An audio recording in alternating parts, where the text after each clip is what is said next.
And of course, Ozzy is crying. Welcome back, everyone. J-Bone here for Smash This Podcast. Happy Wednesday, everyone. We are going to talk some, flip to the proper page here of my notes. What do we have here? Oh, yeah, some AEW Dynamite. Let's do this.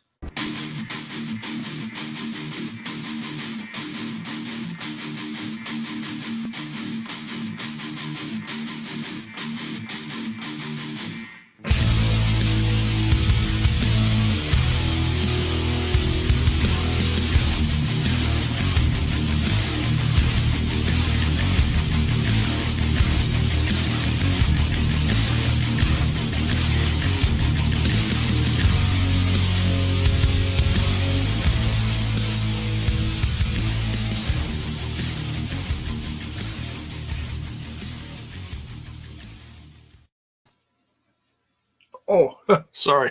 And we're back. Oh, you just can't get it. You can't help get excited. You can't even talk after hearing something like that. Oh my God, it's just crazy. It's crazy.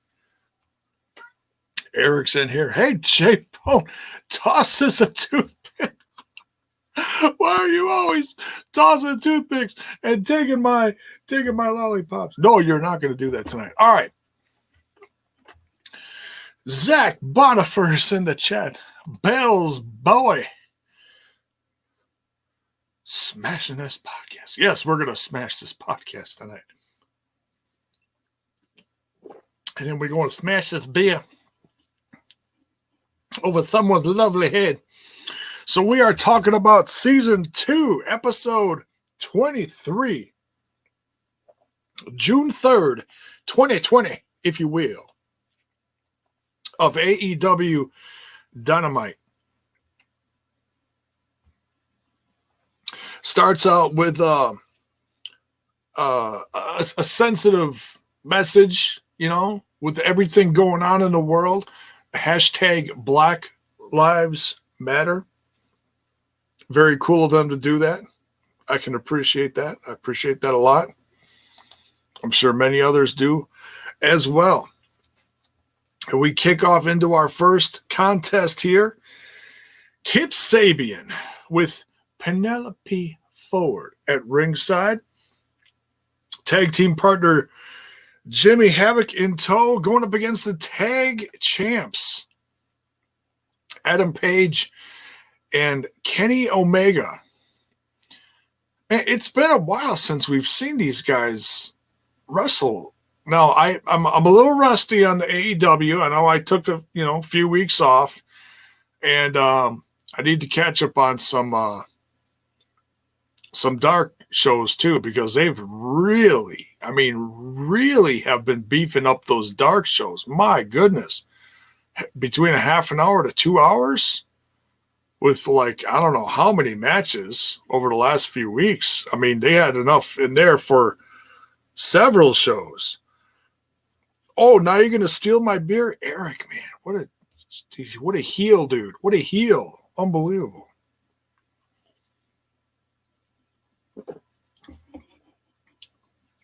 Crazy. Why are my people always stealing my stuff? Looting my lollipops. Oh, there's maybe not the proper words to use with that. I apologize. But, all right. So this tag team match, man, I tell you, I did not think that Kenny Omega, damn right, did not think that Kenny Omega and Hangman Adam Page were going to get out of this one, but they did.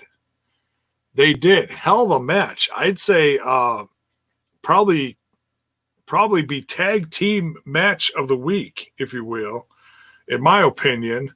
I mean, I didn't watch 3 hours of anything on Monday night. I was busy Monday night. I'd have to watch the rest of the stuff on the other shows to tell you that. But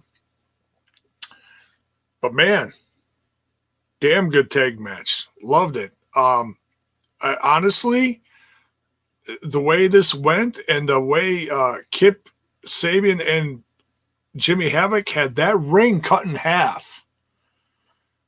I mean, they really did. They had that ring cut in half like a well-oiled machine. So I really don't know how Adam Page and Kenny, I mean, they squeaked out of this one. They're going to have to really, I mean, they won, but they barely won. They really did. Penelope Ford paying dividends as well as ringside before she gets kicked out.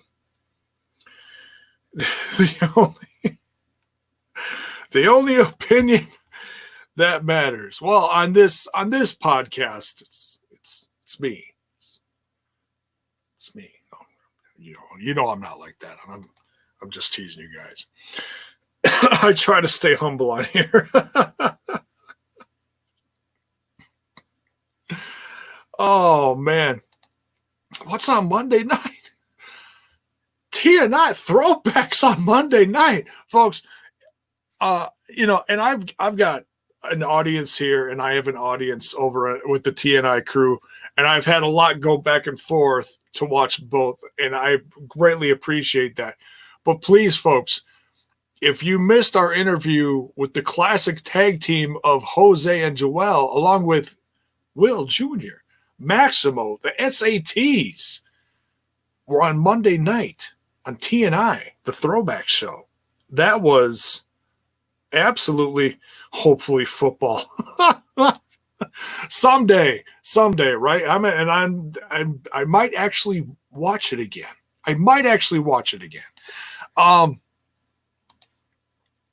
Because damn, I just miss sports.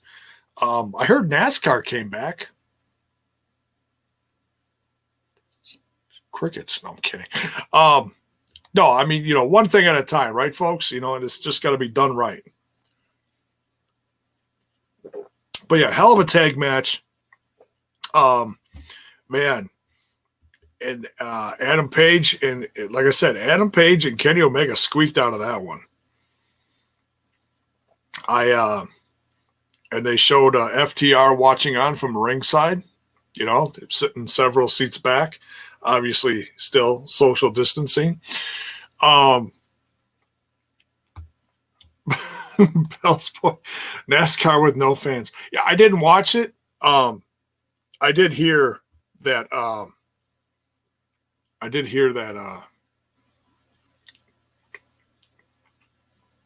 It's been back. I've not heard anything about it, though.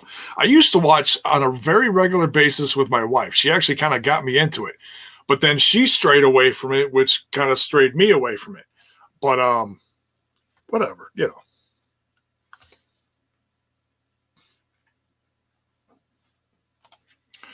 Eric says, I will eventually watch the NWA TNA review. Well, I appreciate that. You, as you should. Of course you should. All right, so next we get Tully Blanchard backstage with Shawn Spears. And usually when we see Tully with Shawn, he's pretty calm. He's pretty cool. He's talking with him. And he's fired up here. He is. I don't think I've ever seen Tully this fired up before. With the exception of way back in the day. And I mean way back in the day. Like tagging with AA. That goes back. He's been pretty calm and cool over the last few years. Whether you've seen him with AEW or at ringside with his daughter Tessa somewhere else, pretty conservative. It shocked me to see him this fired up, but he's obviously trying to instill something in Shawn Spears, because Shawn Spears has been on a streak of negativity, if you will. They were trying to, maybe find someone to tag with, trying to find this, trying to find that, something that's gonna. I mean, he had that phenomenal feud with Cody, And then it's been just kind of a steady, decline from there. Not a whole lot going on. So what's it going to take to turn that around? Well, then the next segment, we see Tully in the back of a limo with Shawn Spears. And he's like, I think I figured it out. I think I found the key. And he hands him a case. And it's like a little case, you put like a small revolver in, or like a gun or something like that. And it's like, oh, what is this? What is he handing him here? I'm thinking like some brass knucks or something. That's what I'm thinking. He opens up the case and he takes out a black glove. It looked like one of those fingerless black leather gloves. And he slowly puts it on, and he has a look on his face, and they're like, yeah. And and for some fans that might confuse. It's like, well, what's up with the, what's the significance of that? And I didn't even think about it either until the people on commentary. You see, now this is where commentary is very important. They said that there is a history with people with that black glove. And it's like, oh, really? Okay. So that's okay. So that means that there is a significance with this black glove. Okay. So people with the black glove means, they mean business. They've got a mission. It's a man on a mission. So we'll have to wait and see. What happens now with Shawn Spears. Bell's boy says Tully in his advanced age still knows how to cut a hell of a promo to get Spears motivated. That's right. Shotgun Shawn Spears. Interesting. Great main event tonight. Yeah, man. I mean, I was really digging the whole show. Thanks for joining the show, J-Rock Freak. Appreciate it. Impact to 60 debuted. Matches from 2003 last night. I'm sure you talked about it ad nauseum last night. No, I did not, actually. I did not. I was planning on reviewing it here, though, because I am curious about it, because I do still want to talk some Impact Wrestling on here to some degree. So I will be reviewing that. I think I did watch that one some time ago, like when I first joined the Impact Plus subscription service. But yeah, I'm gonna check it out. So and hopefully that'll it draws some people in here, and hopefully that'll get some people to subscribe to the Impact Plus app, because there's some great historical moments in there, between TNA and Impact Wrestling. All right, we continue. Critical Sting is in the house. As someone who doesn't watch regularly, please tell me Big Swole is regularly on TV. She was for quite a while, but then there's, with all this COVID stuff going off, there are several people from the roster that took some time off to be safe, which is understandable across any brand, basically coming to TV with, on a volunteer basis, like, hey, no pressure. We'd love to have you on TV, but we want you to be healthy as well. And if you're not up for coming, and Tony made that perfectly clear, along with several other brands did as well. So, but no, Big Swole was, I don't know if she was banged up. I know she was at ringside for some stuff, depending on when stuff was taped and shown, but she has not been in the ring, they said, in 2.5 months. So I didn't miss anything because I didn't watch several episodes for give or take a month or two of AEW Dynamite and other stuff. But yeah, so she took some time off too. So yeah, I expect to see her on a regular basis as well. Let me tell you, Big Swole is one of my favorite women to watch on this brand. And I believe she is the future of the women's division in this brand. Absolutely, without a doubt. Excuse me. Along with a handful of others. Excuse me.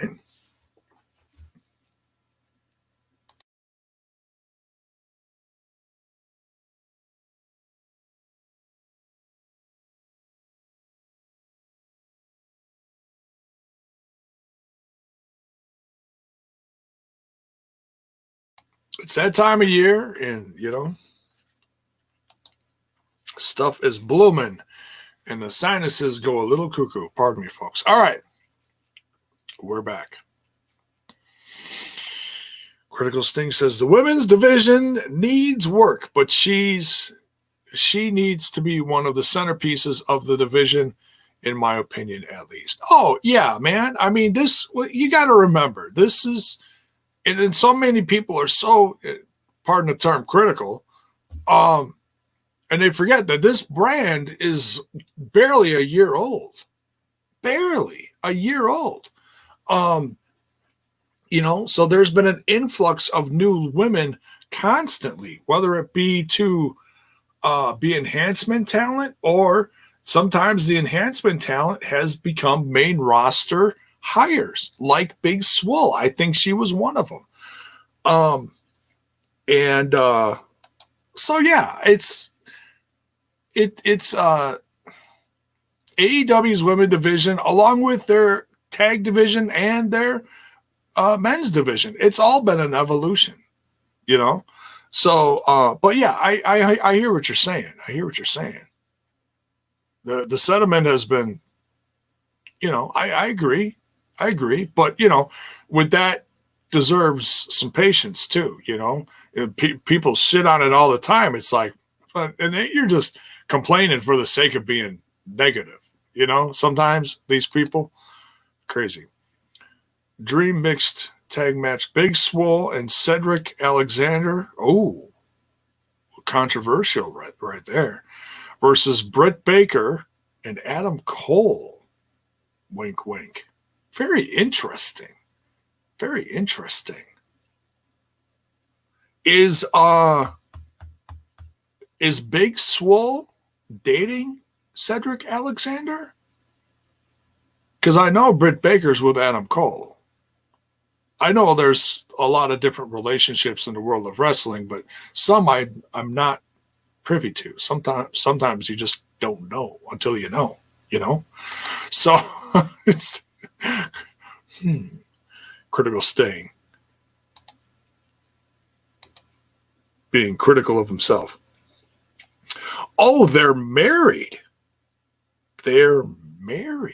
Interesting. I did not see. Now I know. Thank you. See? The watcher/listener educating J-Bone. I appreciate that. I really do.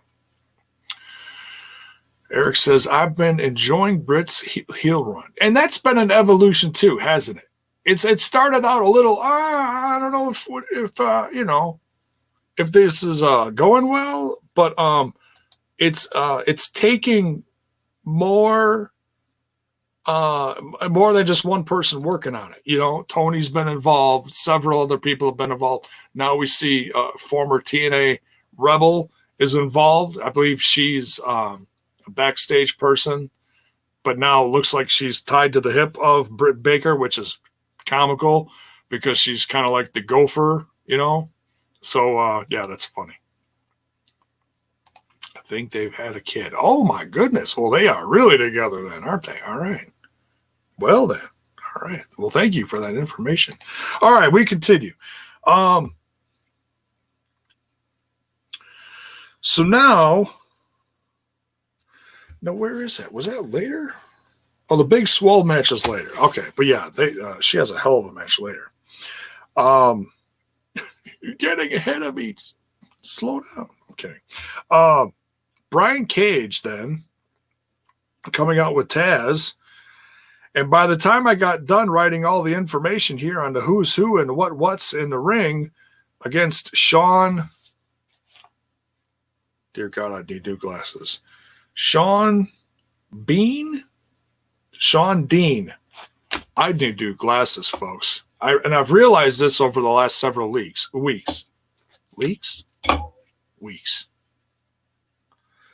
I'll go to look at my phone and I'll be like, damn, I can't read anymore. My gosh. I'm going to have to get some bifocals or trifocals or something. My goodness. So if you see me one of these days coming up with new frames and some new glasses, well, there you go. You'll be the first to know. Besides me, of course. Hopefully seeing better soon. I guess it's all just part of getting older, you know. I grew up with that whole glasses are going to fix your eyes. You know, that little lie they told in the 70s and 80s. Yeah, I was part of that.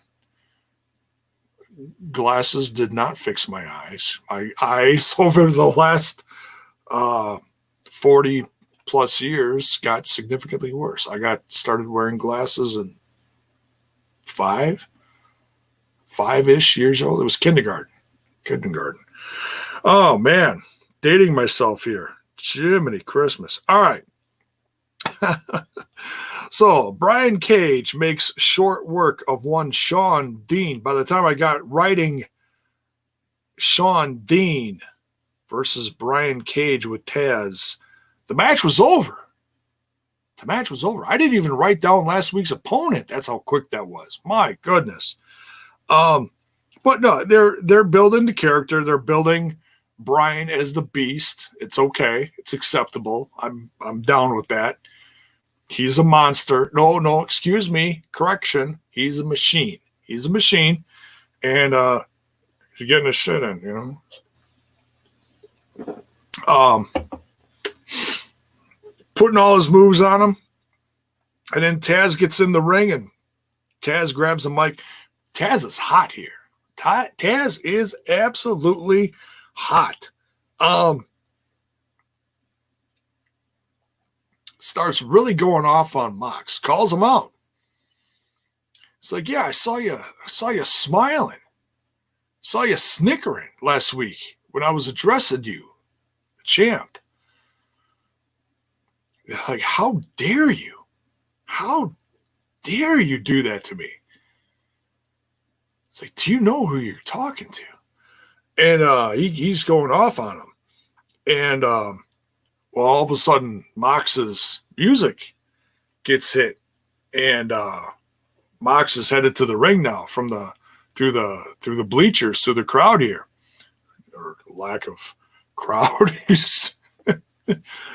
Same entrance. It's all right. Just looks a little different, you know. There's no one out there. There's no one, except for that guy. There's no one out there.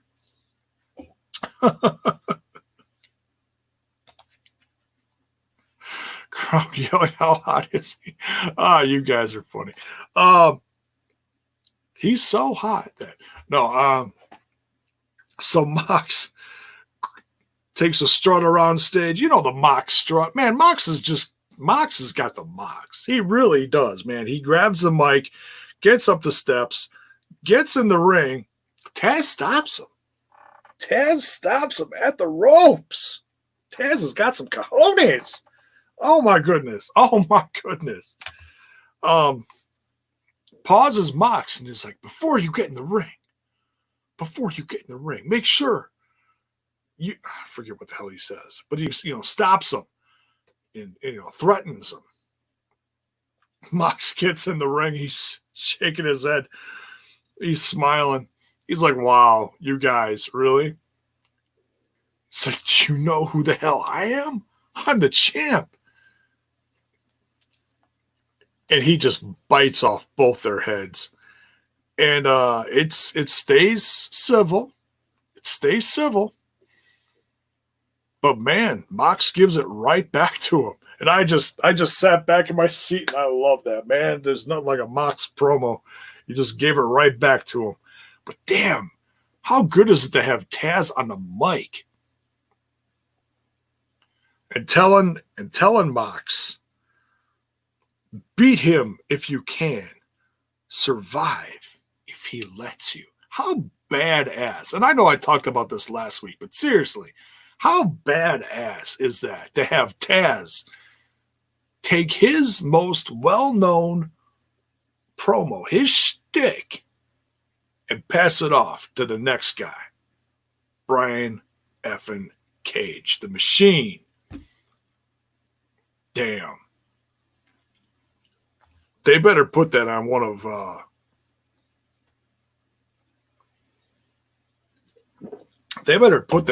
Brian's shirts, man. That's because that's just money. That is gonna sell. Let me tell you. Badass. So Mox leaves, then drops the mic, leaves. Man, really looking forward to this. Really looking forward to this. Then we got Lance Archer in the middle of nowhere. A bunch of debris around him, beating up what looks like Rey Mysterio. When did Rey Mysterio join AEW? No, I know it wasn't Rey Mysterio. Cool your jets, folks. I don't know who the hell it was. If anybody in the audience here in the chat or in the comments down the road wants to let me know who the hell he was destroying outside of wherever that was, please let me know. So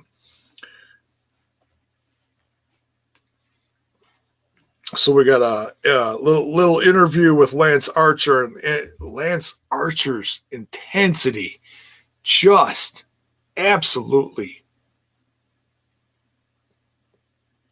astounds the interviewer to the point that I can't even remember what the hell's the interviewer's name again. I forgot it last week. I forgot it again. It's going to be the guy that I just forget all the damn time. I cannot remember. Damn it. Someone will tell me, because I love you guys, because I'm just forget shit. But Jake even apologizes to him. He's like, wow, Jake couldn't even believe his intensity. So we continue. Private party in the bar. He's checking up on his buddy there because he took a hell of a spill last week, but he said he's fine. He's fine. He's moving fine. No major injury, just banged up a little bit. Very cool of Matt Hardy to help him away from ringside, though, after that match, though. Very cool. And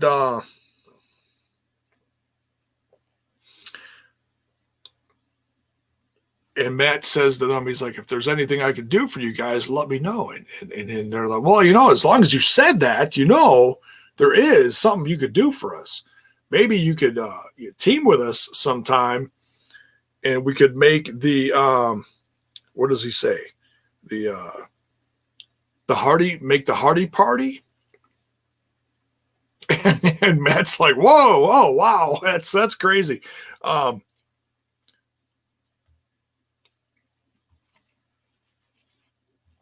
Bell's boy says Matt Hardy's segment with the private party after Archer's segment was hilarious. Yeah, it was. It was, man. It was a lot of fun. I'm enjoying Matt in AEW. He certainly seems happier. He's doing whatever the hell he wants to do. They're giving him that freedom, that creative freedom. Is it that much to ask for, folks? When you got a veteran, a 20-plus year veteran in the ring in your company, like Matt Hardy, give him a little freedom. Then the charisma just shines through, It's not that hard, folks. But apparently for some it is. SWAC fans in here, what is up? Don't apologize. Please don't. I tell you guys over and over again, please don't apologize for coming in late or watching after the effect after I'm done live. Please don't apologize. Anybody who comes in here and takes the time out of their day to come watch me, it's most appreciated. So no, please don't apologize. I appreciate you being here. So, yeah, we'll see what comes of that. Interesting.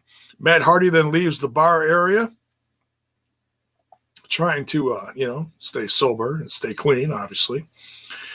And goes down the hallway and runs into Sammy G. Sammy G just coasting along on his little, big wheel there, or whatever the hell that is.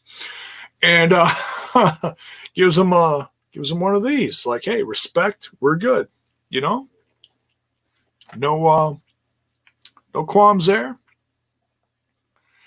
And Sammy's a little taken back, like takes his shades off, looks at him, and he's like,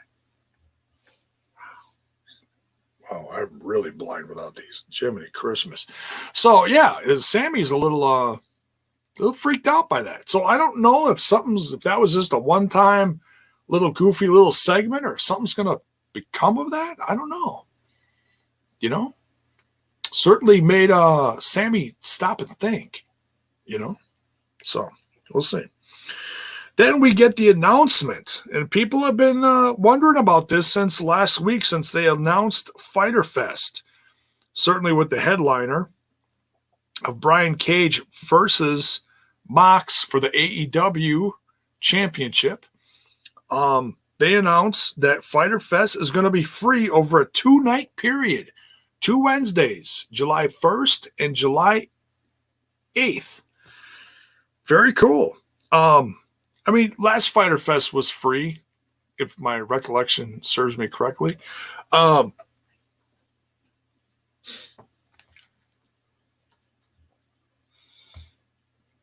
yeah, 2-night event, free on TNT. Very cool.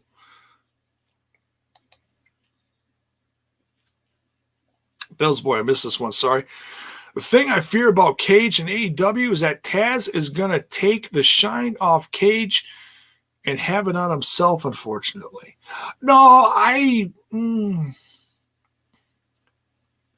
nah, I'm not worried about that. Taz is going to do everything in his power to put over Cage. Look, let's not kid ourselves. We know that Impact Wrestling was not the most popular brand in the world over the last 3 years that Cage has been with the company, between 2 to 3 years, whatever it's been. And there's a lot of old school fans and a lot of younger fans as well watching this brand that don't have a clue who Cage is. Most people that watch me know who Cage is, okay? Because I've covered him for the last few years, okay? But you got to look at the casual fan. Looking at this new guy, Cage, just looking ridiculously big, bulk. But why should we care about him? He's brand new and he's going after the champ right away. What's up with that? Why should we care? That's why they put Taz in place. That's smart, in my opinion. So, no, I understand what you're saying. I just think it's great that Taz is unselfish enough to do this, because I appreciated him on commentary and the few backstage segments. Did not think we were going to get him on a not necessarily in-ring role, but a ringside role, So very cool. Very cool.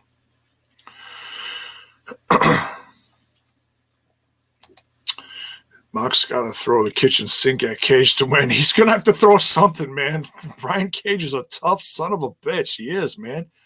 You know this, and I know this. Last Fyter Fest featured Alex Bailey in a death match. Can only go up from there. That does not ring a bell. Oh, is that the I can't picture the guy, but I think the whole vagueness of it. He's like a guy from the video game world, isn't he? Or something? Something like that. Didn't he face Kenny Omega or something? I don't know. He did something. I forget. Taz respects the business. He'll put Cage over. Oh, yeah, and he is. Yeah, he's not going to – I mean, he's going to get in the camera's face and he's going to hog the camera time, but he's going to put over Cage. He's not going to talk about himself. He's going to talk about Cage. Well, he might talk about himself a little bit. Eli Washington, what is up? Did you see Tully's promo with Shawn Spears? We don't have to say that anymore. We don't have that anymore. Yeah, that was exciting. We just covered that a little earlier. That was good. Sean Gray, what is up? Can we talk about how good Swole is? We're getting there. We're getting there, bro. We are getting there. I love that picture. Man.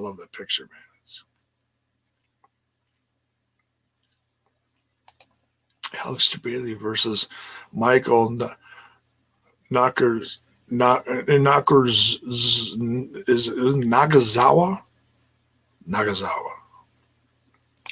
Nagasawa with the oil. He put the oil all over him, didn't he?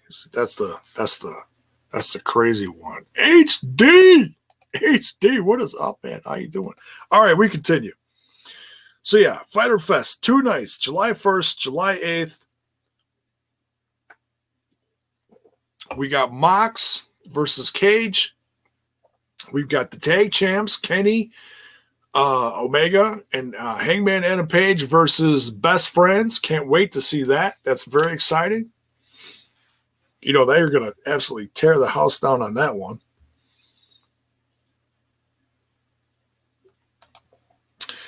I don't think we have anything else confirmed.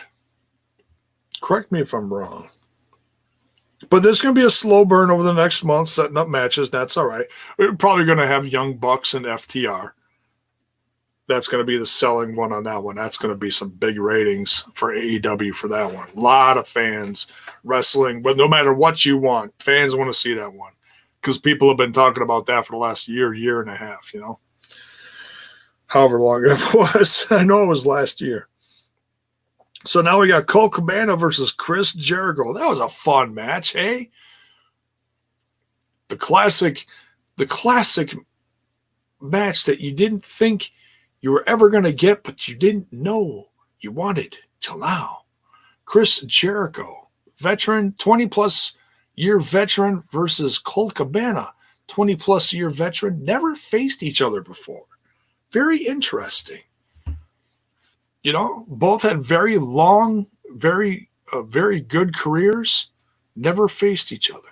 Of course, granted, Jericho spent a good chunk of that time in WWE, but then spending some time in New Japan, you know, and Colt Cabana was in Ring of Honor for a good chunk of time. So, you know, there was that chance of crossing over, but, you know, never did. So now they did. They had a hell of a match. Chris Jericho nails him with the Judas effect.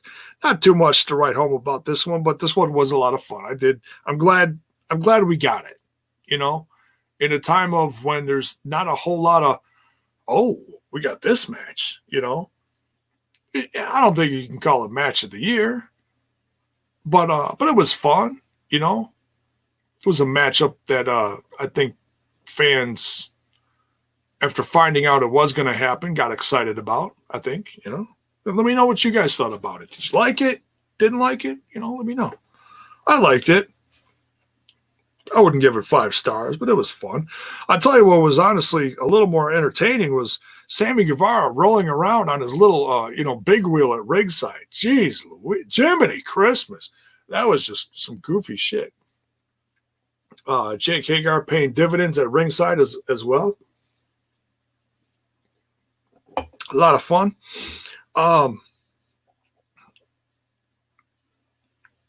Then after the win, gets on the mic, Chris Jericho calls out Mike Tyson. he wants to face tonight. He wants to face the baddest man on the planet, and whose music hits? Not Mike Tyson. We do not get Mike Tyson. We get Orange Cassidy. You can't see it. My hand's going in pockets. Orange Cassidy comes out and kind of psychs out both Chris Jericho and Jake Hager, which then, of course, leads to next week. We'll get to the whole rundown in a little bit of everything going on next week, but they're going to face Best Friends along with Orange Cassidy are going to face Jake Hager and Santana and Ortiz. That's interesting. I can't wait to see that one. Next, we get some highlights of Brit Baker training for her comeback. And she's been at ringside this whole show in a Rolls Royce. And we get more of that later, which is funny as hell.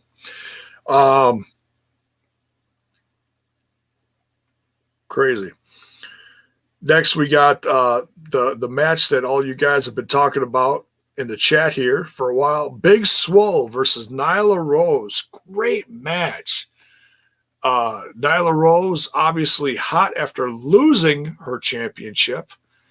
And Big Swole has not been around, they said, for 2.5 months. So she's either just, playing it safe. Playing it safe. And, or maybe she was a little banged up and just taking a little time off. I mean, she was on almost every week for several weeks through the first part of the year. And so who knows? It could have been a combination of both, one or the other, whatever. It's all right, no judgment there by any means. But these two had a great back and forth match. Nyla Rose comes off victorious here. Very, very entertaining segment following that. Big Swole's getting interviewed at ringside, talking about, hey, it's good to be back. I'm focused. I may not have gotten the win here, but, we're going to keep going. We're going to get that win. Obviously wants a championship shot down the road somewhere. She'll get it. I have every confidence in the world. It's just going to take some time. She's got to get up that ranking. She hasn't been in the ranking for a while because she's been gone for a while,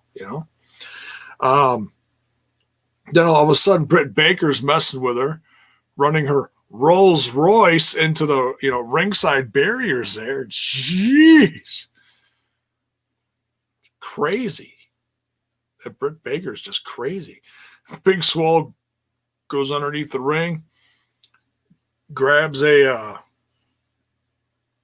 chair, starts swinging. Look out. Oh. MJF and Wardlow like, hey, not messing with you. So yeah, I don't know what's going to happen there, but just a little interesting back and forth there between Big Swole and Britt Baker. Obviously, Britt Baker's not coming back anytime soon. I would assume several months out. So, but yeah, hell of a match. Big Swole is great along with Nyla Rose. Just back and forth, tremendous here. What are you doing at work that you said, what if Stone Cold's music hits? You're so goofy. Eli Washington asks, who do you think is facing Sheeta for the women's belt, J-Mo? Maybe Chris Statlander or Ford? I don't know. I mean, that's going to be something that they're going to develop over the next month. They're going to build up something. Sheeta was at ringside looking on for this match. And I don't know. Something's going to trigger something, They're going to decide something. Maybe they'll have a little tournament coming up. I don't know. We'll have to wait and see.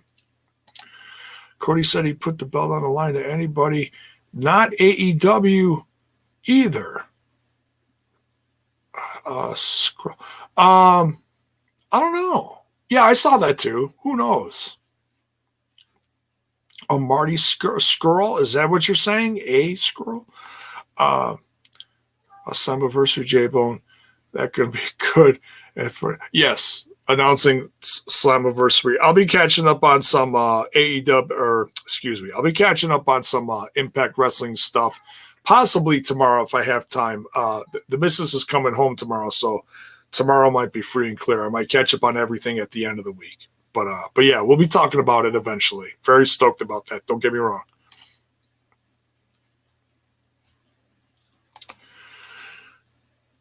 Poor human Mike Tony Schiavone. He always seems to be in the middle of whatever Brit Baker's doing.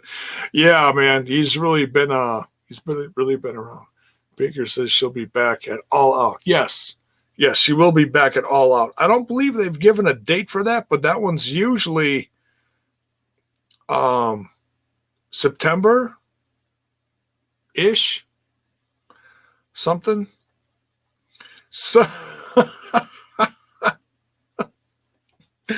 yay, Mrs. J-Bone's coming home. Yes, I've missed my baby dearly. She's been gone for 3 weeks, over 3 weeks now. Tuesday was 3 weeks. Thursday is way too long. I miss my baby.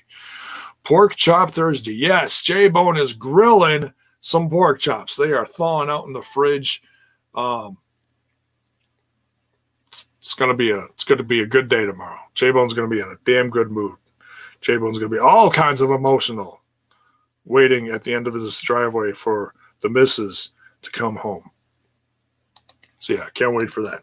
All right, next, the FTR interview.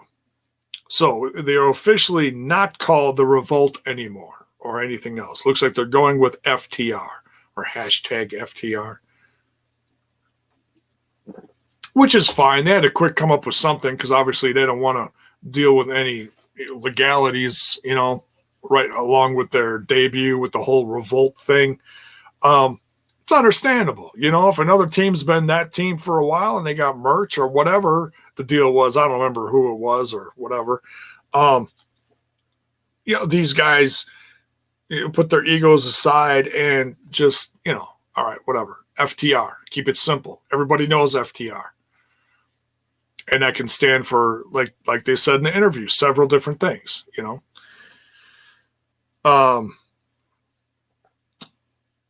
And it's kind of hard to read FTR as far as, all right, are these guys coming in, big time heels? Are they baby faces? It's a little hard to tell, I think they're riding that gray area right now. It's too early to tell. Too early. But then we get the Butcher and the Blade coming downstairs in the lobby area there, wherever they were. And I think it must have been Daly's place or whatever. And they come right after FTR and, a bunch of onlookers, security off to the side, jump in there, split them up, keep them apart. And, yeah. So we're going to be seeing them next week face off. FTR's first official match. Excuse me. FTR's first official match in AEW to next week. Damn. Versus the Butcher and the Blade. Butcher and the Blade. Let me know what you think of their new look. Certainly interesting. Like I said, it's hard to read FTR. Then you got a team like the Butcher and the Blade going from studded black leather. Nothing wrong with that. To all white, a wife beater or white t-shirt, white pants. Very, very interesting. Don't know if that's turning over a new leaf, just going for a new look, changing things up. You can obviously do a certain look so long. A lot of people change up their ring gear all the time. Butcher and the Blade obviously needed a change up for coming back here in 2020. So yeah, we'll see. It's hard to tell, and it seems like the bunny Allie is not necessarily with them. She's been at ringside, giving the old the eyes and the sweetness. Oh, that sweetness! Oh, you know the sweetness. Oh, so sweet. Giving it to QT Marshall or Marshall, however you want to pronounce it. Very interesting. Not sure exactly what's going on there. I feel like I missed something somewhere. Like they show a lot of little things during Dynamite, little segments there. So I feel like I definitely missed something there. So we'll have to see where that goes. It's very interesting because Allie used to come out in the black leather along with the Butcher and the Blade, valet. And now Allie is looking gorgeous in her little red dress, her little red cocktail dress, if you will. All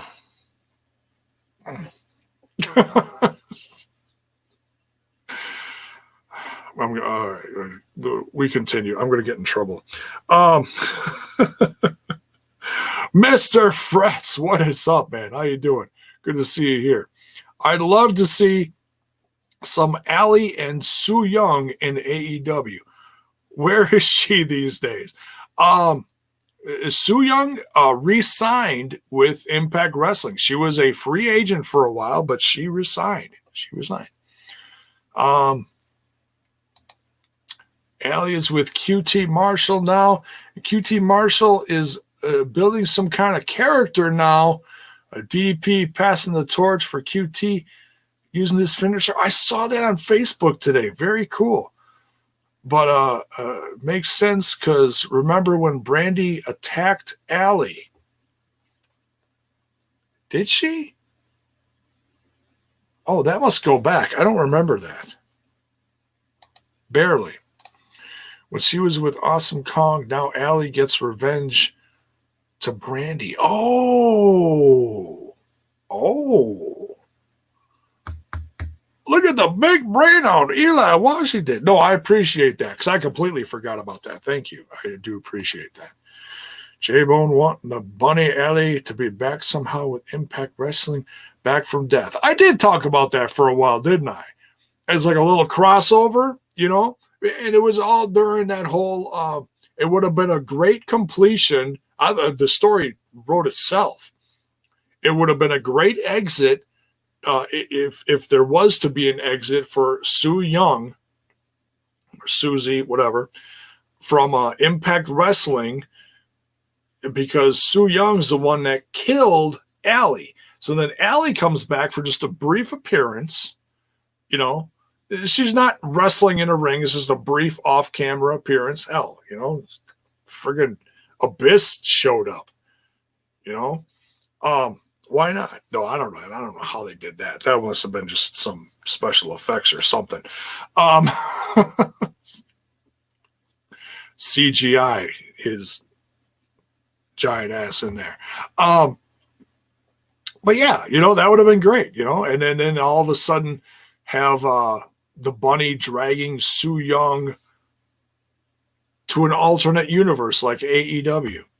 That'd have been a trip. That'd have been money, man. That'd have been gold. But obviously that is not happening. Those facial reactions will haunt my dreams. Nightmare Collective. Yes, the Nightmare Collective. I was on the first episode of Dynamite J-Bone. You were? I'm jealous. That is pretty awesome. Very cool.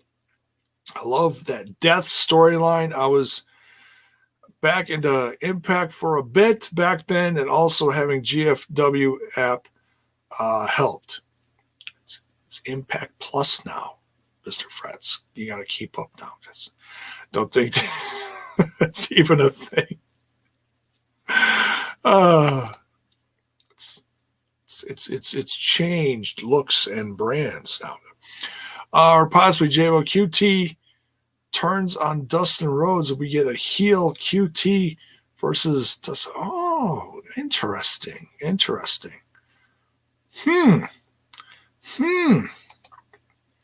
I like all these ideas. The Butcher and the Blade were first brought in to take out Cody, I think. Yeah, they were. They showed up out of nowhere. It's like when all these new tag teams were showing up. The tag team division was on fire. Still is. But, you know, it's been a rough few months. You know, it has been. Not lying. So.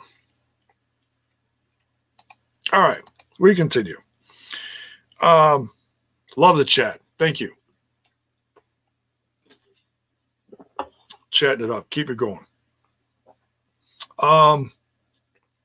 Then we get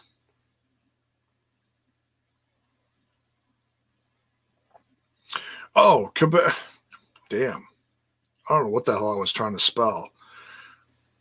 We get a segment with Cabana. I wrote Canana. I was not drinking during the show. I swear to God. Cabana's getting interviewed, talking about his loss, and then all of a sudden, Brody Lee with one of Brody Lee's apostles, I guess you could say, the guy that's always in the promos, putting over the Dark Order. Brody Lee comes up to Cabana, and he's like, just basically warming him up to the idea of joining the Dark Order, and hands him a water. Now, as insignificant as you think that may be, think about that. Brody Lee approaches Cabana. Instantly, Cabana's going to be like, oh, no, get the hell away from me. Oh, wait, you handed me a water. Thank you. I'm parched. I just got my ass handed to me by Chris Jericho. I could really use some hydration right now. Colt Cabana's a good guy. Probably very hesitant on a thank you, but did appreciate it. He didn't throw the water back at Brody Lee. He didn't crack it open and douse the two guys. What did he do? He said, well, I certainly wouldn't want to do that, but I'm going to take a drink of this water.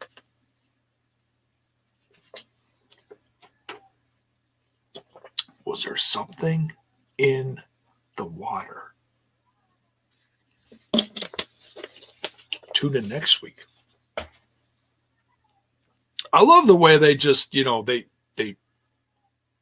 put stuff in their head. It's great. I love it.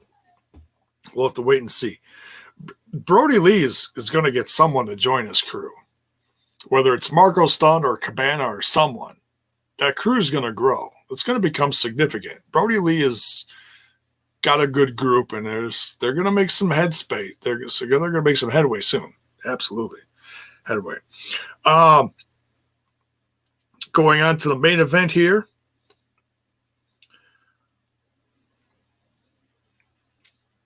Jungle Boy coming out with his Lucha or Jurassic Express guy. Wow, let's see. Yeah, you get a little rusty on the AEW. Just forget all the little names.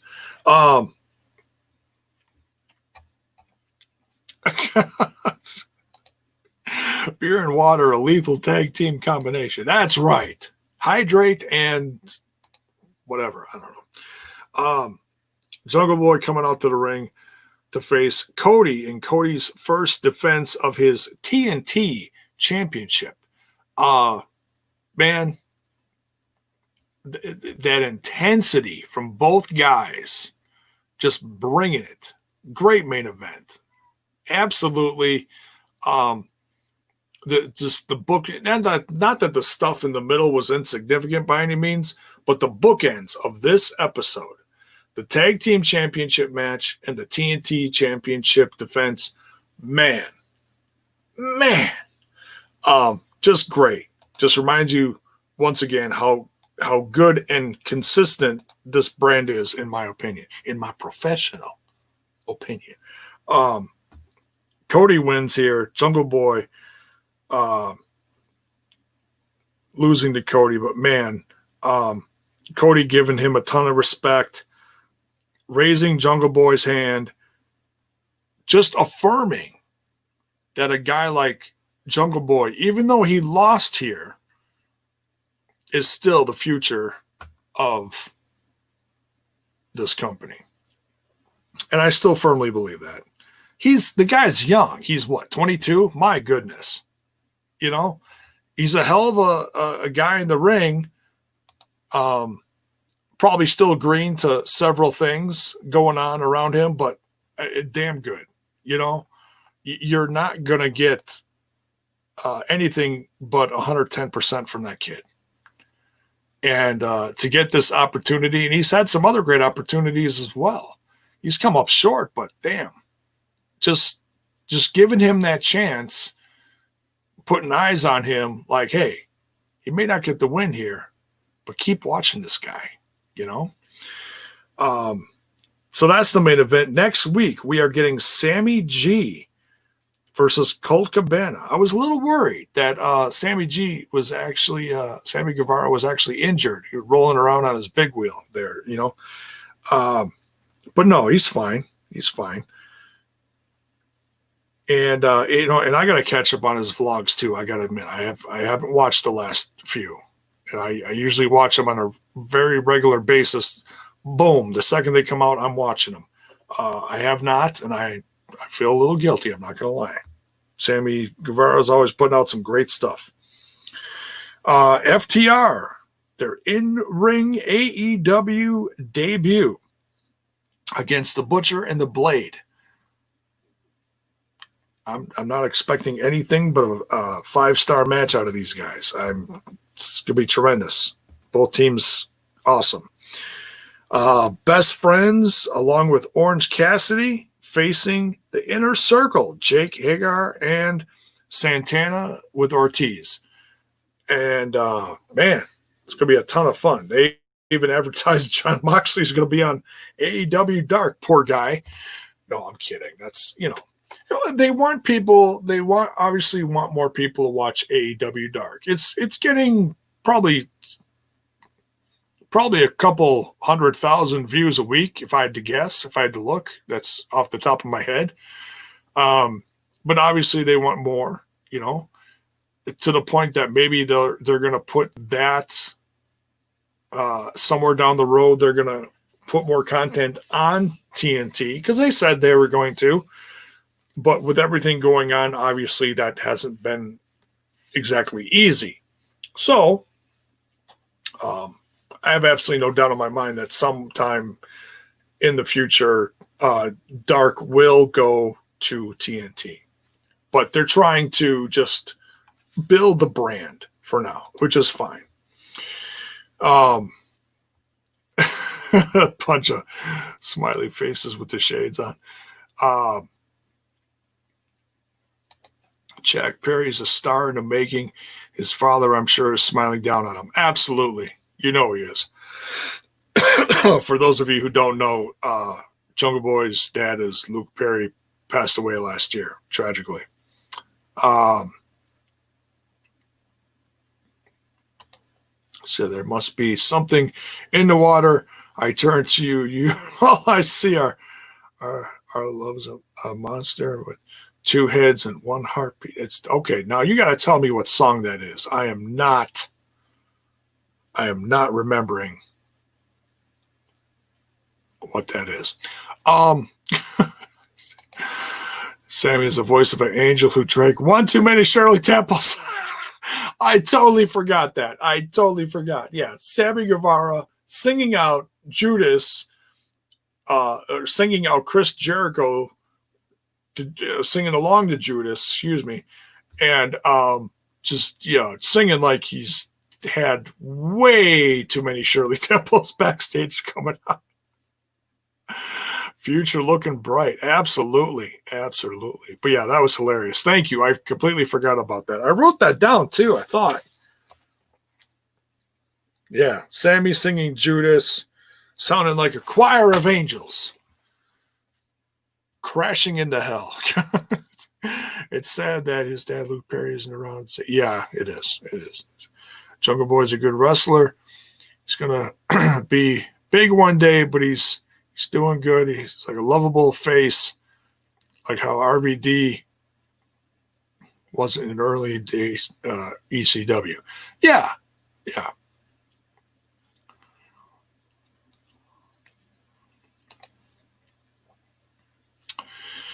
If AEW goes to TV, it'll be called Light. Maybe. You talking about dark? Yeah, that's funny. It's Seen the Light. It's called Two Heads by Coleman Hell. Oh, the song? That's interesting. Okay. J-Bone, can you read my Colt Cabana? Please.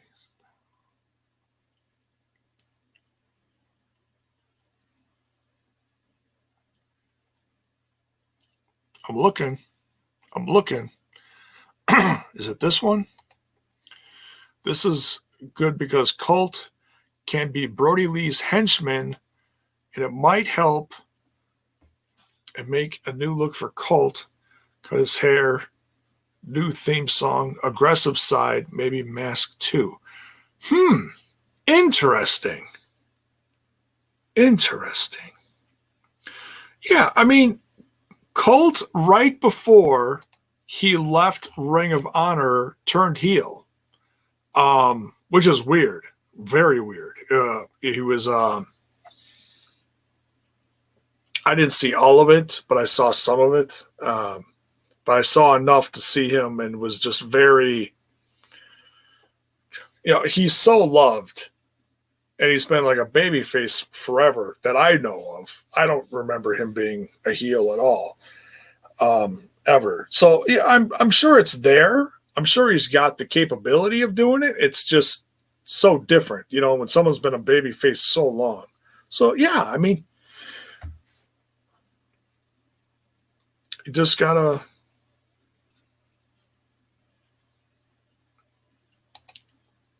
No, not that. Okay. I missed it. This one? Early days of WCW? I don't know.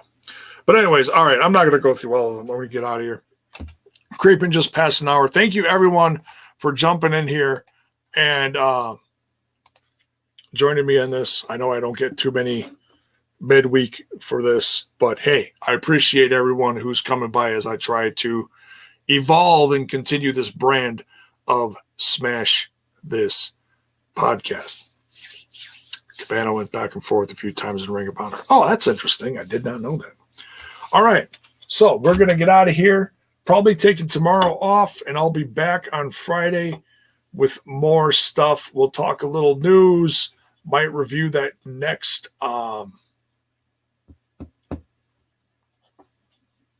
Last Ride of The Undertaker, Part 2. I got to review Part 2 and 3 before Part 4 and 5 come out.